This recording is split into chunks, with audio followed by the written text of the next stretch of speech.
Well, good afternoon, ladies and gentlemen. It is another edition of the Best Coast Sports Connection, live from McGregor's in Mission Valley, in the heart of San Diego. I'm your host, Andy Bishop, joined by Vilvin. It's good to see you, my friend. AB, how you doing, my man? Oh, I am hanging in there. And as always, joined by our producer, Thomas Conroy. Loving the shirt. Great to be with you guys. Well, there is always plenty to talk about. We are nearing the start of the NFL season. I'm getting more giddy by the day. Yep. So we have plenty to talk about that, especially in relation to some fantasy things we're involved in, fantasy football things we're involved in. But let's talk. Oh, so good. Let's talk baseball to start. Yep. We've took another week off, so there is a very big discussion to be had with our top talent with the Padres organization. Fernando Tatis Jr. went down with an injury a couple weeks ago and was put on the shelf for the remainder of the season. What was your initial thought, Brian, when you heard the news or maybe saw what happened? I mean, the moment I saw the swing and the way that he winced in pain, I assumed that it was back spasms because I have had back spasms for most of my life, and I know that reaction. And when you just kind of it feels like it's gripping up on you. I figured it would be an IL stint. I thought probably 10 days or so. I think they're just being safe here, and that's why they put him on the shelf for the rest of the season, because honestly, what are you going to gain by throwing him out there and potentially aggravating it, turning it into a long-term injury that, with overuse could snowball into something that next year affects him. So might as well give him the month and a half or so of time off. It's a chance to see what someone like a Ty France and a Luis Urias, regular reps for those guys. I mean, we already know what Tatis can do. So, and as much as a few weeks ago we wanted to talk about the wild card Padres right before the All-Star break and how excited we were, that is no longer a realistic option. So I'm totally okay with it. It's a bummer because he was the most exciting player in baseball and gave you a reason to turn on the game every night. But, yeah, totally okay with the decision to put him on the shelf for the season. Yeah, I don't mind that at all either. We saw the glimpses, well, not glimpses, I should say, but all throughout the season of the talent that he is. So, again, we've talked about it. We knew this year was going to be a rebuilding year of sorts. So we're looking forward to next year. Thomas, I know as we were preparing to talk about Tatis over these last couple weeks, you had mentioned an article you had seen about someone who felt the Padres were maybe mistaken in bringing up Tatis this year, maybe a year too early. Yeah, I was listening to Sirius Satellite Radio, and former Mets general manager Steve Phillips, who worked at ESPN, now works for Sirius and the Major League Baseball channel.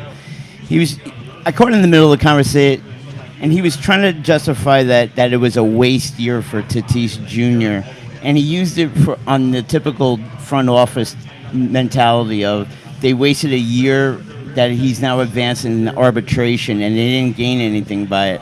And I sat in my car, and I was literally said to myself, what the hell are you talking? I agree with Brian. He was the most exciting player I've seen in a long time in baseball. He brought a renewed interest into this town, into this team. Take a look at the numbers. The television numbers are up 80% this year for Padre broadcast. And I think it has a lot to do with him, and obviously Machado too, but he brought a lot of excitement to his team. I mean, I know myself, anytime I saw that he was either coming up or going to be in that mix of the order, going to the top of the order, I stuck around games that maybe I wouldn't a couple of years ago or even last year, and I would want to watch his at-bat because I knew something good was going to happen out of it. And to Steve Phillips, all I say to you is this is the reason why you got fired from the Mets, because you don't know how to run a team. You're a complete idiot, and you take a look at the overall payroll value of a team instead of actually building a baseball team. So good luck to you. Thomas Conroy coming in hot. First take. Fire, baby. Around the horn style. I like it. So, I mentioned fantasy football. I had one of my fantasy football drafts this last weekend. All my buddies, we get together and do it in person. And so we spent the weekend in downtown San Diego, but we kicked it off going to a Padres game. Unfortunately, the game on Friday night, as they welcomed in the Red Sox. It's always fun when we get a big East Coast team here, especially from the American League. So the atmosphere was obviously there. Did you watch that Friday night game or much of the games over the weekend? I did, just because I'm a poor sap who watches every Padre game that I can. Eventually, once it got completely out of hand, I moved on with my life for the evening. But yeah, that was quite a thumping. Kind of felt like yesterday's game against the Dodgers, except all the excitement and build up with the Red Sox coming into town, and then to get throttled like that, it really set a dubious tone for the weekend. So I don't know. That was tough. Yeah, that wasn't the most fun game I've been to. The other thing I want to pick your guys' brains on is the Players Weekend. Obviously, some good nicknames out there, but then there were the jerseys. And I know you, my man, you're a visual guy, you're a design guy. Any positive thoughts on those jerseys?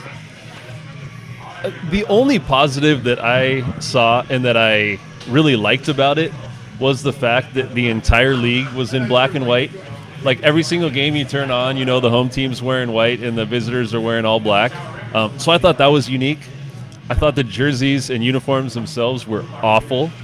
The ghost lettering, like black numbers on black jerseys and white numbers on white jerseys. It's just the worst idea ever. As people who have broadcasted sporting events from the broadcast booth and you can't pick up the number, that's what brought a memory back for me. Yeah, but so I like the idea of the Players Weekend stuff. Another angle to it, and for a lot of teams this wouldn't matter. And if we were playing against the Rockies or something, it wouldn't matter. But the Red Sox come to town, and that's like an iconic uniform. And the Yankees were playing at Dodger Stadium. And instead of seeing the Yankees and the Dodgers and their two iconic brands, you see them wearing those terrible uniforms. So my proposition would be to MLB, if you're going to do it like that, make sure that it's teams that play each other every single year. Like last year was when the Padres played the Marlins. And you know what? I didn't really mind. I'm like, okay, they're both wearing these like neon uniforms and it looks kind of quirky, but it's cool, whatever. Don't make it like the one time in every 6 years that the Red Sox come to San Diego and we have to see them in these wacky uniforms. I don't know. I feel like there's a way they could do that better. Yeah, I agree. I mean, I don't really have much else to add to that, but yeah, there's nothing that really popped out about them to me. I don't know. What about you, Thomas? I thought the best line of the weekend was from Padres broadcaster Mark Grant when the Red Sox pitching coach went out to the mound. He said, "He looks like my next door neighbor putting on his Lululemons to go to Vons for food." Enough said on that. Agreed. Yeah. Well, we'll as the weeks go on, we'll continue to talk some Padres and then make our predictions for the MLB playoffs. Yep. As we go through the month of September. Your initial thought right now, if you were to pick two World Series opponents? I would go with the Dodgers just because I think they have the clearest path. The Braves may pose a challenge to them. The Cubs are always scary. Milwaukee, it kind of depends on who gets into the wild card spots too. Washington has a really good pitching staff, so they're always going to be a tough out. But I think the Dodgers have the clearest path in the NL. And then in the American League, it's so top heavy. Mm-hmm. Those playoffs are going to be really fun to watch. Yeah, I don't know. I feel like Minnesota's having a great year, but I don't even think of them as one of the top dogs there. I think it's going to go through either New York, Houston, maybe Cleveland. Tampa Bay's pretty nasty. I don't know. That the AL is, I think whoever wins the AL, it's kind of like coming out of the West in the NBA Finals for the last like decade or so. The West has just been so much better that whoever wins the West is going to be the favorite in the finals. So I'm going to, whoever does come out of the American League, and right now I think it's probably Houston. That's my pick for the World Series champion against the Dodgers. That is exactly my initial thought right now is the Dodgers and Astros, the rematch of the World Series from 2 years ago. And unfortunately, I think the Dodgers get it done this year. But of course, I still have a month to to change that. to change that. It's for my official prediction. Tomas, what you got?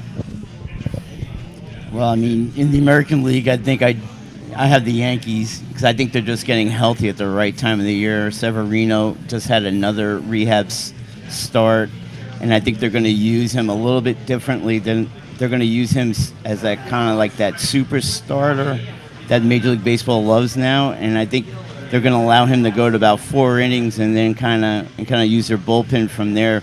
If they can get 5, that would be great. And I just think not having him having the wear and tear of the season on his arm, and now if he's 100%, that's tough to beat, especially with their bullpen. And in the National League, I think the Dodgers are the class of the league. But boy, they could have been easily swept by the Yankees if it wasn't for the lack of rule knowledge by those umpires. But it was a great series, and you can really see like the atmosphere. I thought it kind of perked me for the final month of the season, because that atmosphere was similar to a World Series contest. There's a lot of buzz around Dodger Stadium this weekend. Yeah, Yankees-Dodgers would be pretty epic if that were to happen. So we talked about the Tatis injury. We'll move on to another storyline, the big storyline of this last week, and what drew a ton of reaction was Andrew Luck's decision to retire from the NFL, which probably nobody really saw it coming. You know he's had an injury history, so you're not necessarily too surprised from it, but a top 10, top 20 quarterback retiring at the age of 29, you just don't really see that ever. Yeah, I was totally shocked when I saw that. I got a text from a close friend and saying Andrew Luck retired. And I immediately, went to the internet, and ESPN.com was down at that moment. I don't know if it was an overload of traffic or what, but I couldn't access it on my phone or my computer. I think everyone was just so immediately that's where you turn to find out news, and that was so shocking that, I don't know. It hasn't really sunk in, and the long-term ramifications of it, but I don't think I've been as shocked by any news in the sporting world. I'm having a hard time drawing any comparison to it because he is so young and so good, and that's a team with real Super Bowl aspirations, and they were everybody's pick to win the division, and I don't know. I was totally shocked. I still don't really know what to make of it. Yeah, I mean, he was just as highly touted of a quarterback coming out of college, maybe as much as Peyton Manning, or even more so, just because of his success at Stanford and how well he knew the game. But he just continued to get the injury bug. It's not like he was a bust, but just year after year, it seemed he had some kind of different injury. So, it's frustrating for anybody that sees a guy with that talent that has to end his career. But, if he's in a place where that's the best decision for him and his family, then I don't think you can blame him. Yeah, I saw an article comparing his career and how sad the injuries, the toll that they took, and what a talent that he was, and comparing it to Mark Pryor in baseball. And I think that's a really good comparison, because a lot of people will say that Mark Pryor was perhaps the best college baseball player ever, at least the best pitcher. And maybe after Steven Strasburg a little bit later in the San Diego side of that. But Mark Pryor had all the talent in the world and never pitched in Major League Baseball beyond age 26. And it was just freak injuries, weird things, and he had all the talent. No question about that. A quick ascent into the major leagues.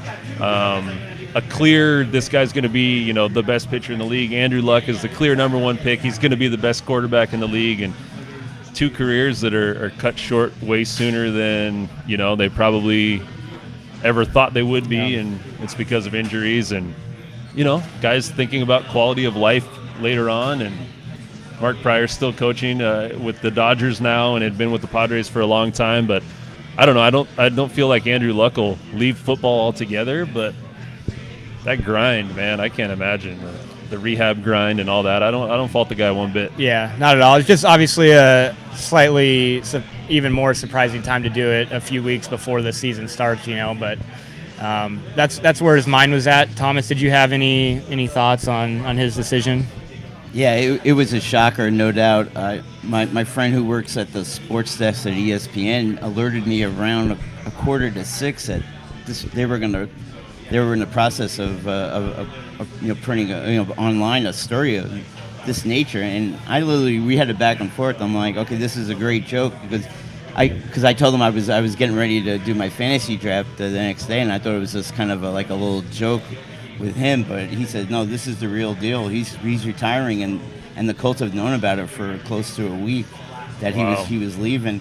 And I think, Brian, on your end, I think the most shocking retirement that I can think of was Magic Johnson's sudden retirement from the NBA right after they went to the finals against the Bulls with the HIV virus. Yeah. That floored everybody that he was. That he was not going to be a part of the sport any longer, and kind of just blew everybody away. And I applaud what Luck is doing, because injuries are a part of that game, and if you're just not having fun and you have to constantly just repair your body, and it just gets more demanding with each passing year, then leave the game. I think Gronkowski said it well yesterday in his what I guess he was at a little something he was promoting, and they asked him about the amount of injuries and whatnot, and he just said the game's not fun for me right now, and he's getting healthy. And I applaud Andrew Luck, because I know a lot of guys would just kind of grin and bear it because they're guaranteed a huge amount of money, and a lot of money, man. Yeah, just like 6 months of sacrifice isn't that much, but he just couldn't live with it. So do what's best for you, and I wish him luck. Well said. No pun intended. I haven't even picked up on that. Do you think? Okay, this is going to be slightly a little weird turn here, but they say the injury that he has right now is similar to what Kevin Durant had in the NBA Finals right before he tore his Achilles. Do you think that had anything to, like, the way we watch Kevin Durant rehab and come back and then blows out his Achilles on national TV in the middle of the NBA Finals? Like, you think Andrew Luck was looking at that as he's rehabbing the same injury and is like, God, I don't want to tear my Achilles? I think the Colts are really apprehensive about giving you a full report of their injuries. Yeah. 'Cause the same thing happened with Peyton, where clearly he was not healthy, and they were just saying, "Oh, he'll be back in a couple of weeks. He's reattach fine." his neck. Yeah. And I think this is the same thing here. I mean, what shocked me was he only practiced 3 times this summer with the team, and that's like, how do you expect the guy to start week 1, and especially a quarterback, if he's only been involved in 3 practices? It just doesn't happen. And I think it plays this plays a large part in the way that again, an organization, especially in football, that treats the press like the enemy of the state, and they just want to keep everything private so nobody gets an advantage of them. But this is a man's health, and be realistic about it. That you knew he was not going to start this season. Yeah, I think it was just more an accumulation of everything that's happened over his entire career, but maybe that Durant thing had something to do with it. With that said, Colts coach said their new starting quarterback, Jacoby Brissett, am I saying that right? Yeah, Jacoby they're in Brissett. good hands with him. We'll see. Sounds like he's No going comment. for an all-state sponsorship or something. I don't know, man. Jacoby Brissett's a X factor like a Jimmy Garoppolo. You can be a really good backup in New England, and doesn't necessarily mean you're going to be a good player somewhere else. Who knows? I hope he is. I've never disliked the Colts, and I think this is a really tough blow for them, and all the pressure in the world is on Jacoby Brissett, and I got no problems with the guy. I hope he does well. Here's a bombshell. Why don't they sign Colin Kaepernick and give him the time? If you're such a Super Bowl contender, then why don't you sign him? You give him, you work with Brissett like a normal injury. They probably figured, he probably played maybe 3 to 4 weeks as a starter. Yep. That would give Kaepernick more than enough time to actually, understand the makeup of your offense and this start. They're basically the same quarterback. Brissett is agile in the pocket, same as Kaepernick, and so you're not losing anything, and you're probably gaining a greater talent. If you really think you're a Super Bowl contender, go for the home run and sign Kaepernick. It's an interesting thought. I mean, I would love that. I think signing Kaepernick would probably make sense for a lot of teams, but it just hasn't happened yet for various reasons, depending Yep. on your perspective. So Thomas, you mentioned Andrew Luck as it relates to fantasy football. With that decision coming this late into the preseason. So I had my first of 3 fantasy football drafts this last weekend. And we drafted on Saturday, the day of Luck's announcement.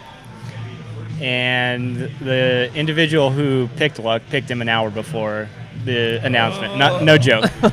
Oh, that is... What makes that story even more unfortunate for this gentleman in our league is so it's a pretty normal league. You start a tight end. We have a flex spot where you can start a tight end, running back, or wide receiver. And he picked 4 tight ends in the first 8 rounds. There are no words. And then his 9th round pick was Andrew Luck. Basically, I'm now competing against 10 teams instead of 11 teams. I looked at your guys' draft board and I saw his picks, and no it was words. interesting. I mean, yeah. And what was his title at the top or something? Does it mean that he lost the league last year? Yeah, Is that every what year okay. the person that finishes in last is the league B. Okay. Yep. The bottom of the B league word guy. Yeah. And that was him. So that's him, and that he's going to continue to like occupy the cellar. 1-to-1 odds that he's going to be there A again. little bit of Bobby Beathard in him. Picking Brian Stills because he played in the Orange It Bowl. sounds like that should be turned into trading for his second or third tight end. Exactly. Trade your backup So quarterback that's- for a better tight end. Upgrade your tight end Yeah, position. I didn't pick my tight end. I took 2 tight ends, but not until like the 10th and 12th rounds. So I may be looking to Yeah, go get you a third rounder make for a your trade. backup. So Yeah. it's a PPR league. I drafted in my first 8 rounds. I drafted all running backs and wide receivers. I was going to take Mahomes in the 4th round. He made it to the 4th round. Yeah. And was it your pick? No. Oh, so it went through. So it's a snake draft, where the order flip-flops each round. And so the guy that was the last pick in the 3rd round took like a wide receiver, and then Mahomes with the first pick in the 4th round. And I had the 5th pick in the 4th round. So he was on the board. The other person I really wanted was Zach Ertz in the 3rd round. I was like, that's either Kelsey or Ertz. That's like a tight end I'll take in the 2nd or 3rd round. And the guy right before me took Zach Ertz. So I was like, if I don't get him, I'm not drafting a tight end. If I don't get Mahomes in the 4th, I'm not drafting either of those positions until like the 9th and 10th rounds. So. And the other guy had taken Kittles in like the 1st or 2nd round, yeah, right? exactly. Okay. Who did you take, might I ask, in the 3rd round instead of reaching for Mahomes there? So I took a Charger. Oh, I'm about to ridicule you. Maybe we're off the air. I'm becoming Dean Spanos. Fantasy is all business to me. Oh, I can't do it. Yeah, so again, PPR, Yeah. backs that can catch or are of high value, as well as guys that, like Keenan, who will get 12 receptions was for Keenan 72 yards and not a touchdown. Yeah. So I took Keenan Allen in the 3rd round, Devontae Adams in the 1st. So I like my wide receivers at this point. But yeah, I took Keenan, an LA Charger, and then I also took Phillip as my 2nd quarterback after Cam Newton. Well, so now you can trade Phillip for whoever the tight end you want Vance to pull McDonald, from that the guy. fourth tight end he took from Pittsburgh. Andy has a career in the NFL. He's a very promising executive talk Yeah. right there. I just can't do. I can't draft Chargers. Okay, I so have my draft coming up on Sunday, and I will not do it. Okay. I have just 2 other quick stories out as yeah. a part of our draft weekend. So I mentioned we went to the Padres game. The bad decisions by one of our players picking all those tight ends. Another funny story is, it's kind of sad. Our commissioner, the commissioner of the league, came down to San Diego a day before everybody, and he broke his clavicle riding a bird scooter.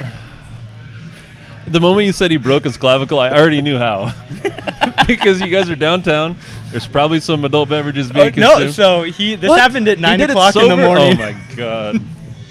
That's bad. So I didn't even go down there until Friday of last week, and I got a text the morning I was going down there, and like, yeah, the commish broke his clavicle on a bird gosh. scooter. So Did he show up? Was he? yeah, no, he was there. Oh, He was okay. there. He was good. But when I heard all I heard was he broke his clavicle. I was like, what the heck happened? And then I was like, Is oh, he an NFL quarterback or something? the bird scooter makes Oh, sense. the birds get him every time. Oh yeah, we're live here at McGregor's as we are every week on the Best Coast Sports Connection. Are we getting any comments online at the moment? It's okay No. if we aren't. Any comments here? Okay, No. we're not that cool yet. No. We're growing our followers on social media. Up over 100 on Facebook, thanks to my co-host here. Spreading the word. To all his homies. Yeah. Getting on Twitter. Posted our first post on Instagram. Then we've got this Survivor League that we're starting. Oh yeah. Cash money. Cash money. Oh, straight cash, homie. I've been on the campaign trail the last 3 or 4 days, getting the word out. The goal's 50, right? The goal is 50, Okay. and we're officially at 14 signed up. Okay. A week before the deadline. deadline. Which is next Thursday. So yeah, the game's on Next- Thursday. okay. So Yeah. yeah, you basically need to sign up by Wednesday or Thursday morning. Okay.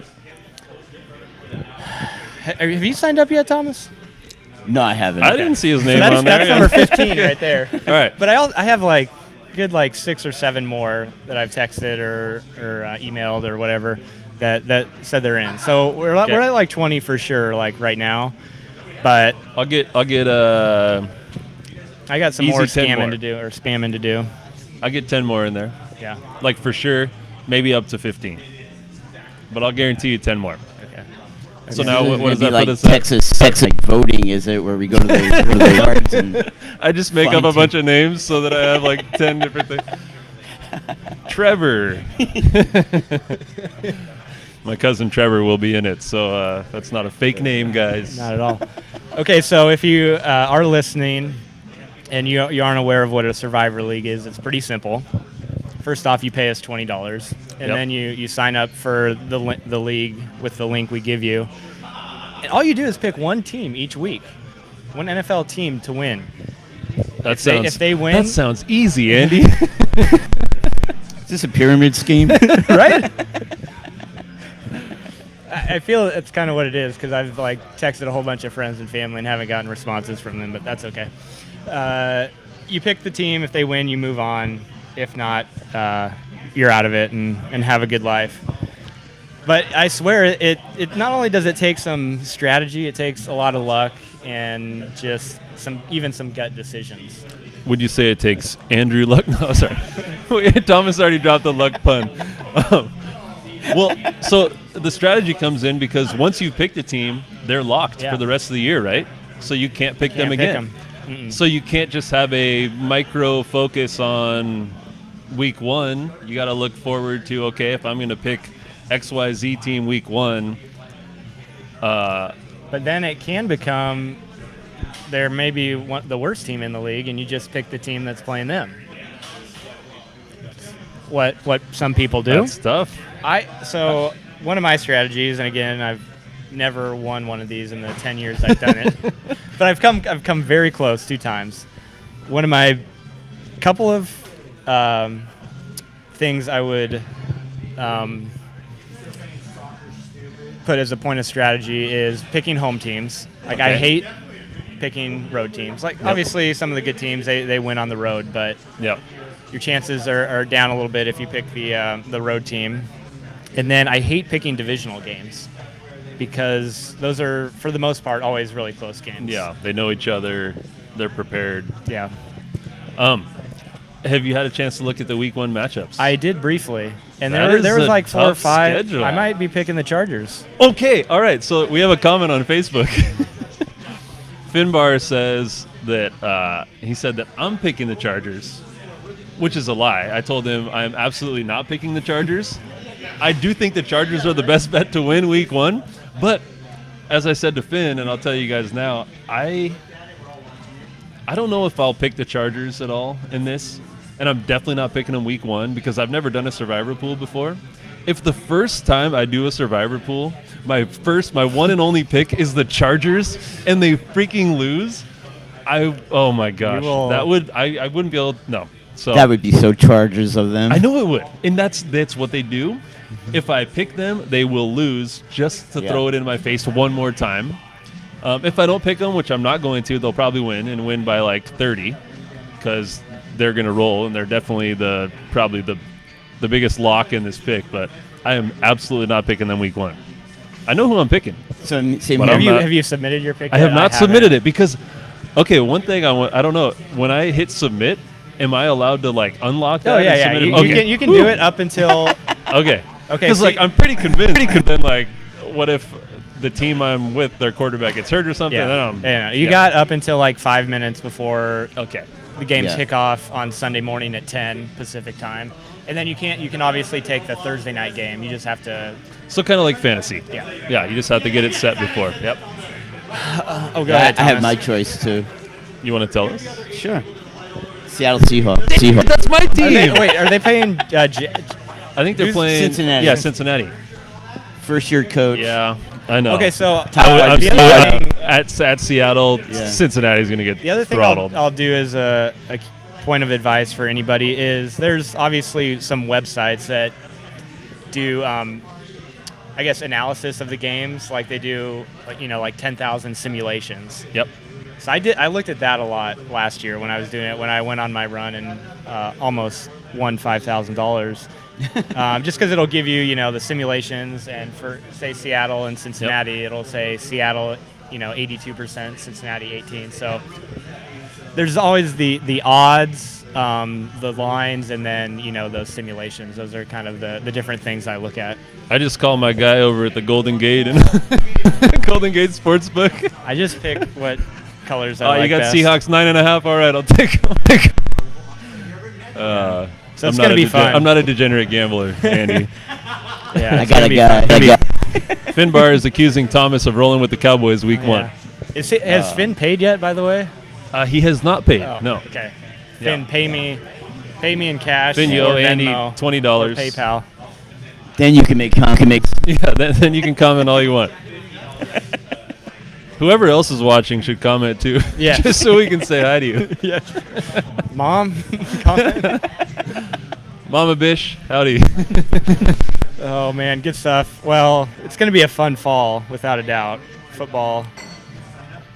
There's just we love baseball. NBA is great, but football is just 16 games. There's so much lead up to each game. Yeah. Every game is so important. Yep. It's there's just no sport for me like it. I know. And as much as I want to dislike it because of what the Chargers did to this town, I still get so excited. I get excited about fantasy. I'm going to be really excited about the Survivor Pool until I lose week 1. And then, I don't know, just watching Red Zone is like the coolest thing ever. Yeah. It's the greatest, 10 hours of television that there is. And gosh, I get giddy. I love it. Finbar's making false claims on I here. hear Thomas. I gave Brian. Finbar gave Brian money. I don't I don't know if I know. believe that. Interesting. You may need to take that up with the small claims court. Judge Judy. That's right.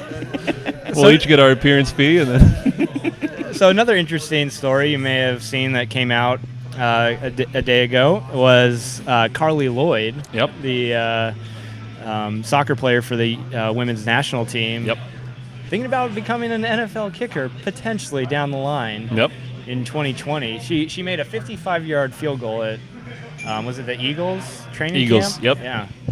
Drilled it. Took an extra step, which is fine, but it was a good-looking kick. What was your thought when you saw that headline? I mean, there's enough kickers out there that can't make a kick that Yeah, the Chargers I probably mean, over yeah. the last couple of years. she has kicked balls as much, if not more, than any guy who's kicking, punting, or place kicking in the NFL. She clearly has a massive boot on her, and it is a position in football that women have played at and succeeded from, youth levels, high school levels, collegiate levels. Honestly, if there's a position in the NFL that I could see a female athlete playing and doing it at a high level, and like right now, it's totally that position, and I would love to see her get a shot, at least like a preseason run, see what happens. And then, I mean, the toughest thing for kickers right now is to make extra points. So if you can show that you can drill one from 35 yards away, then heck, I'd go for it. And I don't even think it would be a gimmick. I think it's just someone who can get the ball through the uprights, and I'd be all about it. Yeah, but I mean, I like her strategy, taking a year and learning the aspects of place kicking a little bit more and seeing where she's at by next year. I hadn't actually thought about that part, like the taking a year to do it. If you're actually going to do it, instead of just going to one practice and kicking because you're a naturally gifted kicker, I hope she goes and trains and really tries to do this. I've always been fascinated by place kicking for some reason. My dad actually built us a field goal post in our backyard when I was growing up in Poway. Like, he got this big PVC pipe, and so it was like probably 8 feet tall, but then he built the uprights and the crossbar. Oh my gosh. And so we had this like weird stretch of grass in our backyard where we could like line up kicks. So we're, kicking like little footballs and stuff. I don't know why I thought of that, but so I've always been fascinated by freaking awesome. It was probably the best part of my childhood. Yeah, that's like what the brought all dream. my friends and cousins over was just kick in the backyard. Yep. It's a great line, and I'm interested to see where it goes for her. Any thoughts, Thomas? Oh yeah, I'm totally for it. I would love to see her make a team. Like you said, I think it's smart to take the year to learn the two-step kick move, and then go from there. Obviously with that initial kick, she shows you she has a leg. Now it's just getting the technique down. And the only thing I would miss, I wish she was the old style of kicking straight forward instead of going off to the side. That would have been like even better. Like the guy who with the half a foot boot guy, Tom Dempsey. toe poke, just drilling it from 61, 2, 63. 3? That set the record at 63. 60 plus, yeah. Okay. And then Jason Elam tied it. Yep. And then I want to say somebody else tied it too. I don't know if it wasn't it Prater or I don't know. It was another Bronco kicker, high, right? Yeah. Yeah. Anyways, Janikowski had to have come close. I mean, that guy could. Yeah, for sure. And they used to have him try like 70 yarders and stuff just for fun. Yep. Oh, no. All right, I don't have the answer. Yeah. I don't know. Strike that from the record. Andy will just edit this out in exactly. post-production. Put in the name. Brandon McCabe. All right, gentlemen. It's been a pleasure, as always. Any final thoughts before we go off the air here? Just one little thing happened over the weekend. I don't know if you saw it at all, but I know you've been up at Torrey Pines getting your golf on. Oh, yeah. Did you watch any of the Tour Championship? I watched a little bit of it. Love that Rory won it. Yep. He's been at the top of the game this year, for sure. I mostly just saw highlights. I didn't really watch a whole lot of it, but did you see how they started the tournament? Because Justin Thomas was in first place, he started at -10, and then Koepka at -9, and then so on down the list, or -7, I think it was. But just depending on how your placement going into that week. I'm a little torn on it. I actually had a discussion with my uncle and my cousin, and one like the old style, just straight up, should be the same for everybody, and then the other side or philosophy of it is you've earned it, so you should have a little bit of a head start. So I loved it. I think it gives another kink, Yeah, and it's different. They're trying something new, but also it made it so that whoever wins on Sunday is the FedEx Cup champion. They're the Tour champion and the FedEx Cup champion. And over the last decade, half the time, whoever wins the Tour championship is not the FedEx Cup champion, so it's kind of anticlimactic. Yeah. They're looking at the leaderboard trying to say, okay, now if he gets this, then this guy's going to move into this points, and it's just awkward. And this way, it's okay, Rory's 3 strokes up. If he wins it, it's over. I was really pulling for Lucas Glover because that's Thomas's guy. Hey, Leishman, Mark Leishman is on the President's Cup team. Oh. The President's Cup, of course, the U.S. versus international, and Leishman's on the international team. Thomas wrote an article called "Why Mark Leishman Should Be on the President's Cup Team." It got a lot of traction, and now he's on. But with the Tour Championship, I was obviously pulling for our man Xander. Yep. He was at the top with Koepka and Rory on that final day, and didn't quite have his best day on Sunday. But that guy's going to get a major Yeah. or something one of these days. Totally is. That little $5 million payday didn't hurt either. But Hey, Xander, contribute to the BCSC. there's a big Xander house here. We need some capital. Yep. I just want to know the mystery with how did he lose all that weight? Did you see those photos of him on the beach? Yeah, the guy looks ripped. Yeah. Well, we'll find out when we have him on the pod. Yeah. I told you, if we're still doing this within 2 years, Phil Mickelson will be a guest on the podcast. So And I Fireside feel bad with for Phil. Tiger.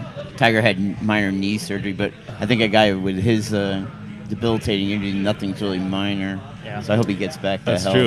It I hope is so too. kind of weird, and we've talked about this a little bit, but it's, end of August, and the Masters isn't until April. The golf Yeah. season got really condensed this year. Yeah. And I don't know if people are just going to forget about the game of golf over the next 6 months. I mean, they probably will, but they kind of already did. So that's why, doing all this stuff and then, having the PGA Championship, later was, I don't know, it just never made sense. So now this kind of doing it like a tennis schedule where it's every month is another major, starting with the Masters. I like it. I think it's really cool.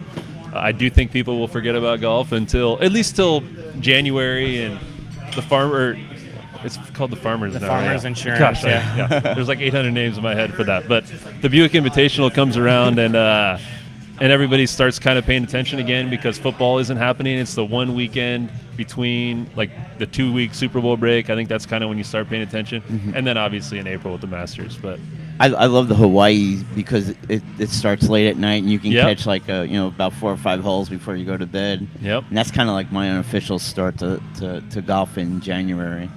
I love it. I played Torrey Pines this weekend as the conclusion of our fantasy football weekend. And so I played the South Course. They've been renovating it over the last 6 months in preparation of the 2021 U.S. Open. So the course is a little torn up, but they're doing some cool stuff with the irrigation and tightening a few fairways and adding some bunkers. So it's going to be fun when it comes back here. how many swings did it take you to complete your round? So I shot an 84 on the South Course. You don't have to lie to us. We're still going to be With your that friends. said, Just kidding. as That's a part very of the impressive, by the way. as a part of the renovation, 2 holes at a time are closed off. So for 2 or 3 weeks, 1 and 2 were closed. Yep. And then they continued to work on it. So 2 of the holes were closed, and they basically convert them into par 3s. So one was a par 4 and one was a par 5. So instead of being a par 72 for the course, it's par 69. So Okay. really, it's like I shot an 87, 15 over. So That's but not I'll too take bad. it. Yeah. I mean, if I were to play it during tournament conditions, I'd shoot 120 $120, yep. because the rough grows to 6 inches, and I hate life. But yeah, I don't know. I got a year and 9 months to To get prepare ready for the to Open, prepare. yeah. To get ready to make it through qualifying. Yep. Monday qualifier. I got my money on AB here. No doubt. Okay. And Thomas knows a guy who can get you hooked up with Mark Leishman's people and training buddy or Swing something. coach? Yep. Get to those little extra added weight on your driver to get it a little yeah. farther. That's right. Yeah, There you go. absolutely. All right, guys, it's been a pleasure. Like I said, looking forward to doing it again. Be sure to sign up for our Survivor League. It's going to be a ton of fun. Oh, yeah. And NFL season is almost here. We'll catch you guys next time. Take care. Go Seahawks. Go Chargers. Oh, gross. Go Melvin Gordon. Go Padres. Say something quick.